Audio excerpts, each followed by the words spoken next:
বন্ধুরা, আশা করি তোমরা সবাই ভালো আছো। তোমার চ্যানেলে তোমাদের সবাইকে স্বাগতম। তো আজ আমি মাধ্যমিক নিয়ে মাত্র কয়েকটি কথা বলবো এবং যে কথাগুলো অক্ষরে অক্ষরে পালন করলে তার ফল তোমরা অবশ্যই পাবে। এবং গ্যারান্টি দিয়ে বলছি, যারা এখনও পর্যন্ত পড়াশোনা করনি তারাও প্রতিটা সাবজেক্টে 90%-এর ওপরে নম্বর পেতে পারো। এখনও হাতে সময় আছে, শুধুমাত্র একটা জিনিস ব্যবহার করে, সেটা হচ্ছে টেস্ট পেপার। সেটা এবিটিএ টেস্ট পেপার বলো, সেটা ডব্লিউবিটিএ টেস্ট পেপার বলো, সেটা ডব্লিউবিএইচএ টেস্ট পেপার বলো, বা স্কুল বা মধ্যশিক্ষা পর্ষদ থেকে যে টেস্ট পেপার, যে কোনো টেস্ট পেপার। কিন্তু শুধু জানতে হবে এই টেস্ট পেপারটাকে তুমি কিভাবে ব্যবহার করবে, কারণ এইটা ভীষণ ভাইটাল জিনিস। আমার হাতে এই মুহূর্তে অনেকগুলো টেস্ট পেপারই আছে, আমি জাস্ট তোমাদের সকলের পরিচিত এই মুহূর্তে বেশিরভাগ ছাত্রছাত্রীর হাতে আছে বলে মনে করি, যেটা এবিটিএ টেস্ট পেপার। আমি জাস্ট সেটা নিয়েই তোমাদের সামনে বিষয়টা বুঝিয়ে দেবো যে তোমরা কোনভাবে এই টেস্ট পেপারটা সলভ করবে, ঠিক আছে? তবে যে কথাগুলো বলবো সেই কথাগুলো মন দিয়ে পালন করতে হবে। তোমরা জানো যে ইতিপূর্বে আমরা তোমাদের জন্য ইতিহাসের প্রায় বেশিরভাগ সমস্ত চ্যাপ্টার সেটের যে উত্তর, অর্থাৎ এমসিকিউ এসএকিউ প্রত্যেকটা পার্টের অ্যান্সার করে দিয়েছি। জিওগ্রাফিও প্রায় তাই, life science, physical science, Bangla প্রত্যেকটা সাবজেক্টেরই কিন্তু করা হয়েছে, শুধু ইংলিশ আর ম্যাথ বাদে, কারণ সেটা সম্পূর্ণ প্র্যাকটিসেবল ব্যাপার। সেগুলো তোমাদের জন্য বেটার হবে, তোমরা যারা টিচার রয়েছে তাদের কাছ থেকে হেল্প নাও বা স্কুলের শিক্ষকদের কাছ থেকে হেল্প নাও, সেটা সব থেকে বেটার হবে, কারণ সম্পূর্ণ প্র্যাকটিসেবল ব্যাপার রয়েছে।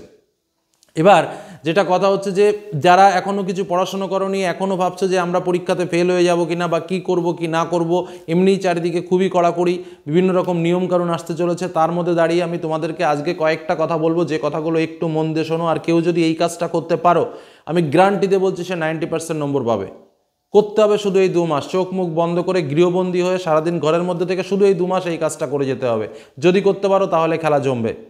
ওকে, চলো প্রথম কাজটাকে আমি বলে রাখি। দেখো, আমাদের 7টা সাবজেক্ট আছে, আমাদের অ্যাকশান নিতে হবে 7টা সাবজেক্টের ওপরে। অর্থাৎ কেউ যদি আমরা মনে করি যে আমার এই সাবজেক্টটা ভয় লাগছে, আমি এই সাবজেক্টটা পড়বো না, সেটা করলে কিন্তু হবে না। কারণ একটা সাবজেক্ট খারাপ হয়ে যায় মানে টোটাল রেজাল্টের ওপর খারাপ হয়ে যায়। তুমি সব সাবজেক্টে 90% করে পেলে, 95% করে পেলে, অঙ্কে গিয়ে তুমি পেলে 25 অঙ্কে গিয়ে পেলে 15, কি হলো? অঙ্কে ব্যাক হলো, তোমার কোনো মূল্য থাকলো?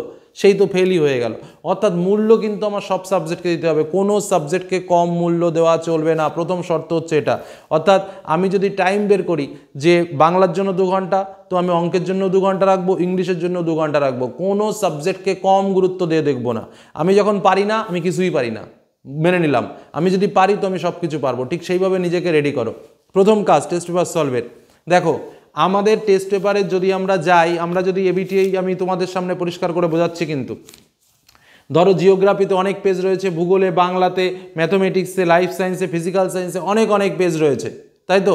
তোমরা যদি একটু লক্ষ্য করো, বা যারা test paper first class solve করছো তারা যদি লক্ষ্য করো, একটা জিনিস পরিষ্কার, প্রথম 5 থেকে 7টা, আমি হাইয়েস্ট 8টা কি 9টা সেট বললাম, সেই 9টা বা 10টা সেটের শর্ট যদি কেউ কমপ্লিট করতে পারো, কি বললাম? প্রথম 10টা সেটের শর্ট মানে এমসিকিউ এসএকিউ, শূন্যস্থান, ডান বাম, সত্য মিথ্যা যা কিছু আছে সমস্ত কিছু, তাহলে কি দেখতে পাবে? মজাটা তারপরেই দেখতে পাবে। তুমি যখন 11 নম্বর সেট করছো, তুমি যখন 12 নম্বর সেট করছো বা 13 নম্বর সেট করছো, দেখবে ঘুরে ফিরে সেম টু সেম প্রশ্ন ঘুরে ফিরে আসছে। হয়তো 4 নম্বর সেটে করে এসছো, সেই প্রশ্নটা আবার 14 নম্বর সেটে, মানে এইরকমভাবে রিপিটেশন হচ্ছে কোশ্চেন। কারণ কি? কারণ কোশ্চেন আর নেই। এই কারণে চালাকিটা সেখানেই যে মোস্ট ইম্পর্টেন্ট যে কোশ্চেনগুলো রয়েছে, সেই কোশ্চেনগুলো কিন্তু শর্টের কোশ্চেনগুলো প্রথম 10টা সেটের মধ্যেই লুকিয়ে আছে। অর্থাৎ প্রথম যে 10টা সেট রয়েছে প্রত্যেক সাবজেক্টের, একদম পরিষ্কার কথা শুনে নাও, ইভেন ইংলিশের কথা আমি বলবো সেখানে, কারণ ইংলিশেও সিন আনসিন তোমরা কিন্তু কমন পাবে, একদম হুবহু কমন পাবে টেস্ট পেপার থেকে। আনসিনটার কথা গ্যারান্টিতে বলতে পারবো না, সিনটা কিন্তু হুবহু তোমরা কমন পাবে, রাইটিং তোমরা কমন পাবে। তো যাই হোক, সেটার কথা আমি পরে বলছি, আগে শর্টটার কথা বলে নিই। তো এই 10টা করে সেট, বাংলা, ইতিহাস, ভূগোল, জীবনবিজ্ঞান, ভৌতবিজ্ঞান, যে কটা সাবজেক্ট রয়েছে, প্রথম 10টা সেটের এমসিকিউ এসএকিউ, যেহেতু আমরা সমস্ত উত্তর করে দিয়েছি, সব উত্তরগুলোকে খাতায় নোটস করে ফেলো এবং সেইগুলো শুধুমাত্র শর্টের জন্য পড়াশোনা করো। আর কিচ্ছু পড়তে হবে না শর্টের জন্য, যদি না পাও তারপরে মিলিয়ে নিও। 99% শর্ট এর মধ্যে দিয়ে আসবে, এর বাইরে যাবে না, এটুকু তোমাকে গ্যারান্টি দিয়ে বলে রাখলাম। কি বললাম বোঝা গেল? তবে হ্যাঁ, ওই যে 10টা সেটের যত প্রশ্ন রয়েছে সমস্ত প্রশ্ন তোমাকে করতে হবে। প্রত্যেকটা সেটে কিন্তু খুব বেশি প্রশ্ন নেই, সব মিলিয়ে দেখলে 36 মার্কের শর্ট কোশ্চেন থাকে, আমি এক্সট্রা ধরে 40টা প্রশ্ন ধরলাম, আমি যদি 10টা সেট করি তাহলে মোট 400টা কোশ্চেন হবে। সেই 400 কোশ্চেনের মধ্যেও দেখবে আরও 50টা রিপিটেশন আছে, সব মিলে 300 থেকে 350 কোশ্চেন হবে। কিন্তু তাই 300-350 কোশ্চেন শর্ট পড়া খুব বেশি কষ্টকর কাজ না। দিনে যদি দুবার করে মন্ত্রের মতো করে পাঠ করা যায়, ও 10 দিন পড়লে ও এমনিই মাথার মধ্যে চলে যাবে একা একা, কখন চলে যাবে নিজে টেরও পাবে না। প্রথম কাজ শর্টের জন্য প্রথম 10টা সেটের এমসিকিউ এসএকিউ অর্থাৎ শর্ট টাইপের যত পার্ট আছে সেই পার্টের উত্তর তোমাকে রেডি করে নোট করতে হবে, এবং সেই নোটটাকে তোমাকে একদম সেই ধর্মগ্রন্থের মতো পাঠ করতে হবে। যদি পারো শর্ট তোমার হাতের মুঠোয়, এটুকু তুমি নিশ্চিত থাকতে পারো। আর শর্ট হাতের মুঠোয় মানে যে আমাদের 40% মার্কস তোমার শর্টের জন্য রয়েছে, সেই 40% মার্কস কিন্তু তোমার হাতের মুঠোয় থাকবে প্রত্যেক সাবজেক্টে। এটা যে শুধুমাত্র আমার ইতিহাস, ভূগোল বা বাংলা সেটা কিন্তু নয়, ভৌতবিজ্ঞান, জীবনবিজ্ঞান, সেখানেও কিন্তু একই গেম খেলবে। বোঝা গেল কি বললাম? এই কথাটা কিন্তু মাথায় রেখে দিও, ঠিক আছে? নাম্বার 2, এবার 2 নম্বর টিপস বলছি। শর্ট পার্ট গেল, এবার যাব আমি ব্রড পার্ট। স্যার ব্রড পার্টের জন্য কি বলবো? দেখো, ব্রড পার্টে তো অনেক টাইপসের প্রশ্ন হয়, বিশেষ করে 2 মার্কের কোশ্চেন, 4 মার্কের কোশ্চেন, ভৌতবিজ্ঞানে আবার 3 মার্কের কোশ্চেন, জীবনবিজ্ঞানে 3 মার্কের কোশ্চেন, বাংলাতে 3 মার্কের কোশ্চেন, 5 মার্কের কোশ্চেন, বিভিন্ন টাইপসের প্রশ্ন হয়, তাই তো? ইতিহাসে আবার 8 মার্কের কোশ্চেন। তো দেখো, তোমাদের জন্য আমি ইতিপূর্বে সাজেশনগুলো দিয়ে দিয়েছি। যারা সেই সাজেশনগুলো কমপ্লিট করেছো, আমার কথা পরিষ্কারভাবে বুঝে নাও, যারা সেই সাজেশন কমপ্লিট করেছো, আমি তাদের বলবো তাদের টেস্ট পেপারে সব কোশ্চেনই তারা কমন পেয়েছো, কারণ তার বাইরে কোশ্চেন আসেনি। এখনও আমি দেখিনি যে আমার সাজেশনের বাইরে কোনো কোশ্চেন টেস্ট পেপারে এসছে, এবং মাধ্যমিকও আসবে না সেটুকু আমি নিশ্চিত। তবুও আমি তোমাদের একটা কথা বলে রাখবো, যারা এখন আমার সাজেশনও পড়ার দরকার নেই, নিজে এই কাজটা করো। কি কাজ? সেটা হচ্ছে যে টেস্ট পেপার যার কাছে, যেটা আমি এবিটিএ দেখাচ্ছি মানে বলে যে এবিটিএ কিনতে হবে, সেটা কিন্তু আমি কখনো বলিনি। তুমি স্কুল থেকে যে টেস্ট পেপার পাবে সেটাও তুমি করতে পারো, তবে সেটা অনেকটা লেট হয়ে যাবে। এজন্য আমি বলছি হাতের ধারে যেটা পাচ্ছ তার মধ্যে এবিটিএটা বেশিরভাগ ছাত্রছাত্রীর হাতে রয়েছে, যার জন্য আমি এটার কথা বলছি। তো যে টেস্ট পেপার হাতে রয়েছে সেই টেস্ট পেপারের আমি একদম গুরুত্ব সহকারে বলছি, ভৌত বিজ্ঞান নিয়ে যাদের ভয় রয়েছে তারা ভৌত বিজ্ঞানের 5টা সেট উইদাউট অর কমপ্লিট করো। উইদাউট অর মানে কি, বিষয়টা একটু বলে রাখি। ধরো ভৌত বিজ্ঞানের, ধরো তোমার, আমি পরিষ্কার করে বলে দিই, ধরো ভৌত বিজ্ঞানে তোমার পেজ নম্বর রয়েছে, আমরাই তো ভৌত বিজ্ঞানে 5টা সেটের উত্তর করে দিয়েছি এমসিকিউ এসএকিউ দিয়ে সব।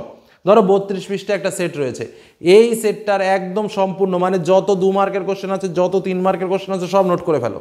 বোঝা গেল? আর তার সঙ্গে তো শর্ট তো পড়েই নিচ্ছ প্রথমে শর্টের জন্য। তারপরে ধরো 76 পৃষ্ঠায় যা সব রয়েছে সব নোটস করে ফেলো। এইভাবে যত প্রশ্ন রয়েছে, 2 মার্কের প্রশ্ন বলো আর 3 মার্কের প্রশ্ন, টোটালটা করে নোটস করে 5টা নোটস তৈরি করো। মনে করো ওটাই তোমার পরীক্ষার প্রশ্ন। এইবার ওই যে 5টা সেট তোমার কাছে তৈরি হলো, দিন রাত বই খাতা খুলে দেখার দরকার নেই, শুধু ওইগুলো বারবার করে পড়ো, পরীক্ষায় গ্যারান্টি সহকারে কমন পাবে। বোঝা গেল কি বললাম? অর্থাৎ আমি এটা এক্সাম্পল দিলাম ভৌত বিজ্ঞান, আমি ভূগোলের ক্ষেত্রেও ঠিক সেম টু সেম কাজ করব। 5টা সেটের যত প্রশ্ন আছে ঠিক সে কটা প্রশ্নকেই আমি পড়ব, আর কোনো দিকে আমি তাকাবো না। কি বললাম? বোঝা গেল? জীবন বিজ্ঞানের 5টা সেটে যে প্রশ্ন আছে সমস্ত প্রশ্ন আমি পড়ব, আর কোনো দিকে তাকাবো না। এই কাজটা তোমাকে করতে হবে। অর্থাৎ শর্ট কোশ্চেনের জন্য 10টা সেটের কোশ্চেন, যে কোনো একটা টেস্ট পেপার ফলো করো, যে কোনো একটা, এনি ওয়ান টেস্ট পেপার, যে কোনো একটা টেস্ট পেপার। শর্টের জন্য 10টা সেট, ব্রডের জন্য 5টা সেট। যদি কেউ কমপ্লিট করতে পারো তাহলে তার 90% নম্বর গ্যারান্টি সহকারে পাবে। যে আজ পর্যন্ত বই পড়েনি সেও যদি এই সময়টুকুর মধ্যে কাজটা কমপ্লিট করতে পারে সেও পাবে, এটাও গ্যারান্টি দিয়ে বললাম। কিন্তু কাজটা করতে হবে যে কোনো মূল্যে। এটা শুধু মুখের কথা না যে আমি বলে দিলাম, স্যার বলে দিল আমি করে ফেলবো, ভাবলাম। আগে করে নাও, কারণ এই কাজটা কমপ্লিট করতে তোমার 1 সপ্তাহ লাগবে। যদি তুমি প্রাণপণ চেষ্টা করো 1 থেকে 2 সপ্তাহ লাগবে। আর এই কাজটা যে কোনো মূল্যে তোমাকে করতে হবে, যে কোনো মূল্যে করলেই তুমি মজাটা বুঝতে পারবে যে না, স্যার যেটা বলেছিলেন সেটা ঠিক বলেছিলেন কি ভুল বলেছিলেন। এই টিপস তোমাকে কেউ বলবে না, কেউ তোমাকে এভাবে বলবে না যে কিভাবে দ্রুত গতিতে ক্র্যাক করা যায়। এটা আজ আমি তোমাদেরকে বললাম, শুধুমাত্র একটা টেস্ট পেপারের সাহায্যে, আর কোনো কিচ্ছুর প্রয়োজন হবে না। এটা যদি করতে পারো চ্যানেলে কমেন্ট করো যে না স্যার আমি করব, আর যদি না করতে পারো তো যার যা ইচ্ছা, এটুকুই বলার। ধন্যবাদ।